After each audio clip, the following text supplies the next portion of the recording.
शादी को अभी 2 ही हफ्ते हुए थे और मोहित शहर लौट चुका था। सरकारी नौकरी थी, उसकी छुट्टियां सीमित थीं।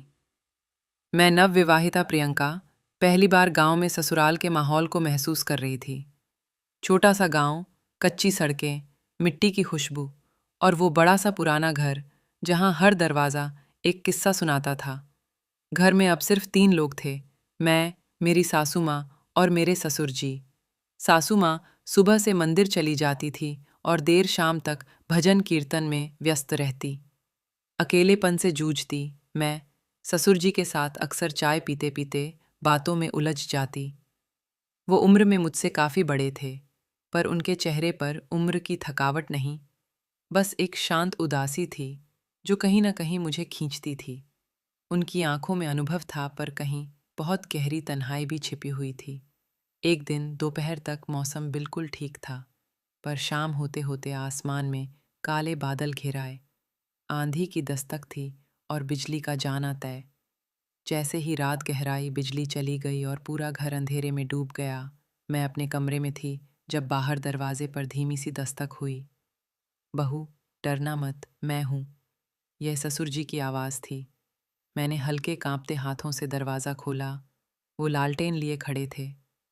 बिजली गई है और तुम्हारे कमरे में अंधेरा है, यह रख लो, उन्होंने कहा और धीरे से कमरे में आ गए। धन्यवाद पापा जी, बहुत डर लग रहा था, मैंने कहा और कुर्सी की तरफ इशारा किया। आप चाहे तो बैठ जाइए, बाहर तो तूफान जैसा माहौल है। उन्होंने मुस्कुराते हुए कुर्सी खींची और बैठ गए। लालटेन की रोशनी में उनका चेहरा कुछ अलग ही लग रहा था, गंभीर। पर हम दोनों खामोश बैठे थे। बाहर हवा की तेज आवाज़ और खिड़कियों की थरथराहट कमरे में सन्नाटा घोल रही थी। तुम्हें डर लगता है अंधेरे से? उन्होंने पूछा। डर तो लगता है, पर अब आप पास हैं तो थोड़ा कम लग रहा है, मैंने सच कहा। उन्होंने गहरी सांस ली और कहा, बहुत समझदार हो तुम। मोहित की पसंद हो, इसलिए अच्छा तो होना ही था। मैं मुस्कुरा दी। फिर कुछ देर बाद उन्होंने एक सवाल किया जो सीधा दिल में उतर गया। तुम्हें कभी अकेलापन महसूस होता है प्रियंका? मैं चौंक गई। उनका लहजा कुछ बदला हुआ सा था। कभी कभी, पर आप लोग हैं ना, मैंने जवाब दिया। उन्होंने मेरी आंखों में देखा, बहुत देर तक। उनकी उनकी निगाहों में अब अपनापन नहीं, कुछ और था। शायद वो भाव जो इंसान अक्सर छुपा कर रखता है। मैं भी बहुत अकेला हो गया हूँ। बहू, उन्होंने धीमे से कहा, आपके पास तो सासू माँ है, पूरा गांव है।